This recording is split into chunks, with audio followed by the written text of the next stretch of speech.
Houve um homem chamado João, que foi enviado por Deus. João não era a luz, mas veio para falar a respeito da luz. Refletindo nessa palavra, nesta manhã, recordei de vários momentos que tenho vivenciado em minha história neste mundo. Há muitos anos passados, eu estava conversando com uma senhora e ela me fez a pergunta se havia possibilidade de um ser humano ter a certeza de ser salva já neste mundo, que esta certeza não seria apenas revelada um dia na eternidade, ou se isso é algo possível de um ser humano ter já agora, antes da morte. E eu comecei a lhe falar sobre a palavra de Deus, sobre a fé em Jesus Cristo, sobre a promessa daquilo que a palavra de Deus diz, aquilo que o João diz: quem tem Jesus tem vida, e quem não tem Jesus não tem vida, mas a ira de Deus permanece sobre ele.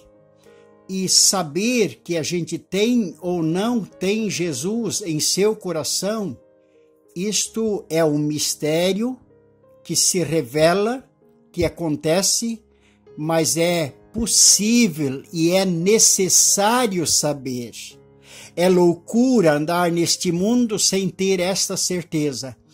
Esta é a única certeza de maior valor que um ser humano precisa para viver em paz e para poder também morrer em paz e na esperança.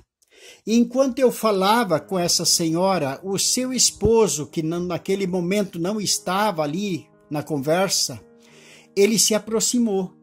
E ele era um homem muito difícil, um homem muito incrédulo, muito brutal. E ele foi ouvindo um pouco a conversa e eu não interrompi o assunto com ela. Mas ele não suportou aquela conversa, daquela segurança que eu passava para ela, por causa do conhecimento da palavra de Deus e da revelação de Jesus em meu coração, em minha vida. E ele pediu para falar, para fazer perguntas para mim. E aí ele disse para mim: alguém de vocês, nesse nosso tempo, conheceu o Adão, a Eva? Tem algum parente deles por aí que você conhece, algum familiar? Eu disse: não. Ele disse: esse tal de Abraão que a Bíblia fala, esse tal de Davi, você conhece algum familiar dele, algum parente? Não. Eu disse: não, eu acho que eu saiba, não, também não conheço nenhuma pessoa do nosso tempo que possa dizer que seja parente dele, ou seja, que alguma vez viu alguém que conheceu e tal. Eu acho que não. Eu disse: eu não sei, não. Ele disse: esse tal de Jesus que você está falando dessa forma. Ele disse: alguém de vocês aí já viu Jesus? Eu disse: eu não vi. Eu disse: eu também não conheço alguém que viu Jesus. Que eu lembro, não, eu disse. Ele disse: então, como é que você consegue falar de tal maneira, como se nessa manhã você estivesse estado com ele sentado conversando? Aquilo foi muito surpreendente, aquela pergunta. E daí depois disso, eu fiquei repensando muito sobre essa pergunta dele. Veja, eu não sei se você lembra desses interruptores que tem fosforescente. Ele precisa da luminosidade para acumular luz nele.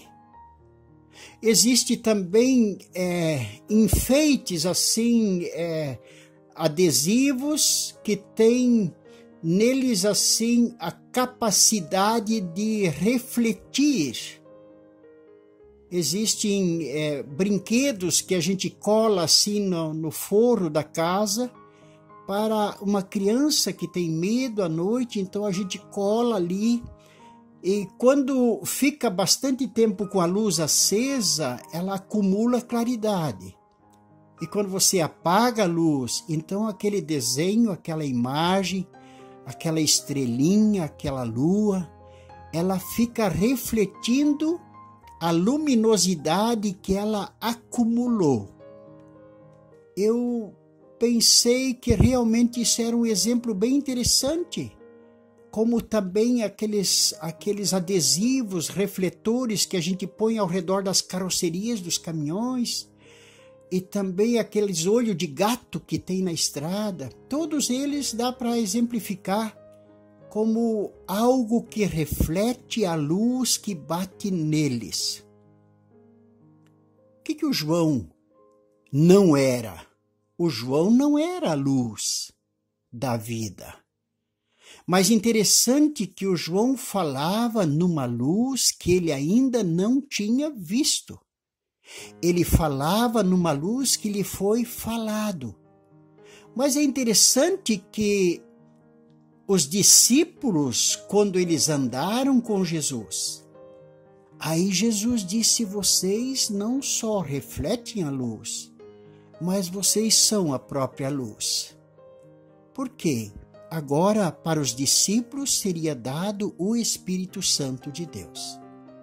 Mas mesmo assim, para refletir a pessoa de Jesus verdadeiramente de maneira bem clara, é preciso a gente ter estado realmente em audiência com Ele. Tirar tempo para estar na sua presença, que é a leitura da Bíblia Sagrada.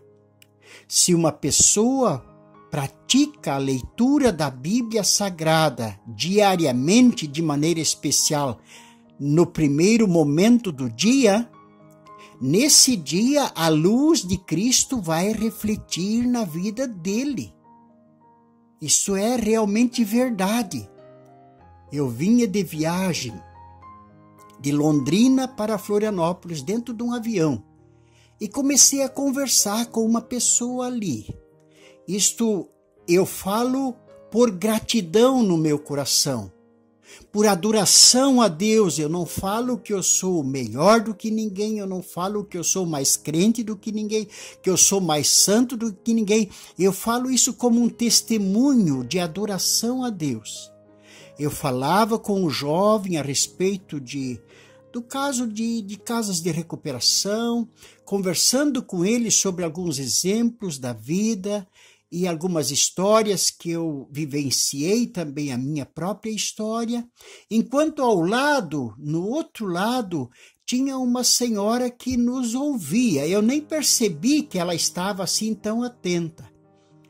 E quando a gente saiu do avião, ela se aproximou de mim e começou a falar comigo e queria falar comigo, dizendo: olha, você quando fala, você revela algo sobrenatural. Eu fiquei muito feliz por isso, mas eu espero e creio e desejo que esse sobrenatural seja divino, porque tem muitas coisas sobrenaturais que não são graciosas. Uma pessoa que é satanista, que adora o Satanás, que mexe com bruxaria e coisa, ele também reflete coisas sobrenaturais, mas não são a sobrenaturalidade da luz, da vida. E por isso, essa palavra nessa manhã me alegrou muito meu coração, quando eu refleti. Houve um homem chamado João que foi enviado por Deus. João não era luz, mas veio para falar a respeito da luz. Eu, por mim só, também não posso te ajudar, não. Em mim, por natureza, não há nada de bom, nada mesmo, que possa ajudar alguém, que possa transformar alguém, que possa restaurar alguém. Não, não existe mesmo. Mas a partir do momento que eu tive um encontro com Cristo, isto se tornou marcante, que o reflexo da luz de Jesus atinge outras pessoas. E assim eu posso dizer que já tenho percebido que centenas de pessoas foram atingidas pela luz de Deus, pela luz de Cristo.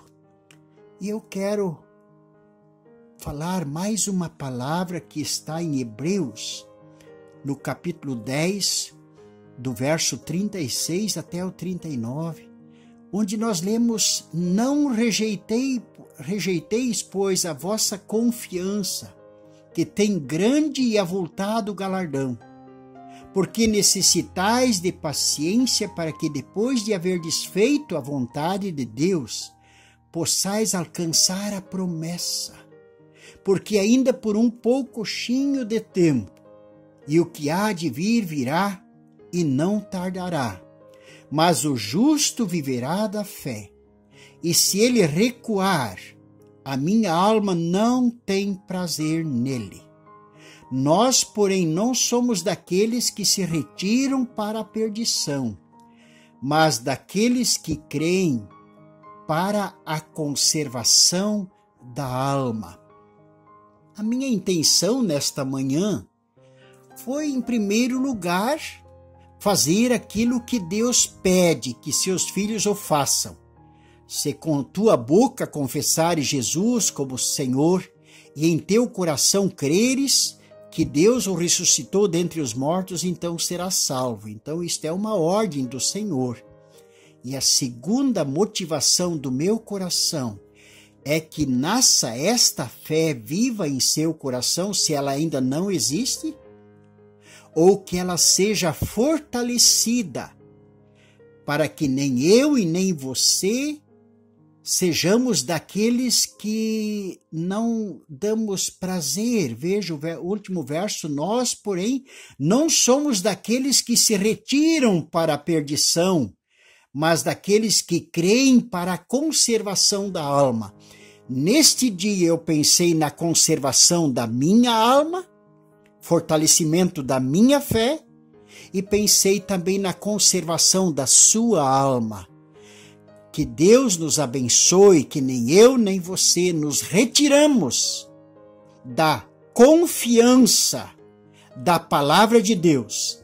E para que eu e você possamos refletir a luz de Cristo, nós precisamos tirar tempo para acumular a luz da sua palavra quando nós lemos na nossa Bíblia Sagrada. Buscai em primeiro lugar o reino de Deus e a sua justiça, e todas as outras coisas vos serão acrescentadas. Deus abençoe você. Quem vos falou foi o missionário Alair Scheid.